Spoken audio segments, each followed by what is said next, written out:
We are basically the bully in the schoolyard, in this very adolescent, immature, domineering relationship to the rest of the world. And how is that working out for us? So, on this question of what's the history of the American-Israeli relationship and why is it the so-called special relationship? I think Ronald Reagan's Secretary of Defense said it best, Caspar Weinberger, in the 1980s, when he said that Israel is the unsinkable battleship for the U.S. in the Middle East. We make the best weapons in the world, and we've got a lot of them, and we've given a lot to Israel, frankly, and you obviously used them very well. And I said to him, the world is loving Israel again. America is Israel's main supporter. But the problem with American support for Israel is that it is unconditional. So Israel can take the money, can take the arms, can enjoy the diplomatic protection, but not heed American advice to move forward on the peace front. This means that Israel doesn't have to pay a price for defying America, for resisting a settlement of the conflict. American support for Israel, which is massive,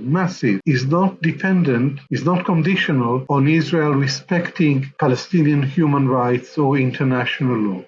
It's unconditional. This is why Israel gets away literally with murder. And we are seeing this now in Gaza, where Israel has gone beyond violence, beyond bloodshed, beyond mass slaughter, beyond ethnic cleansing, and it's actually perpetrating genocide in Gaza. And yet it doesn't have to pay any price because it still enjoys unconditional American support. This is an absolutely complete disaster, starting from, you can go all the way back to the war in Vietnam, where we killed millions of people and spent a huge amount of money and essentially lost. You can look at the more recent wars in the Middle East, Afghanistan, Iraq, Libya, Syria, Yemen as well. It was known for some time that the death toll in Iraq was something around 1 million people. But in follow-up to that, it's been like 4 to 6 million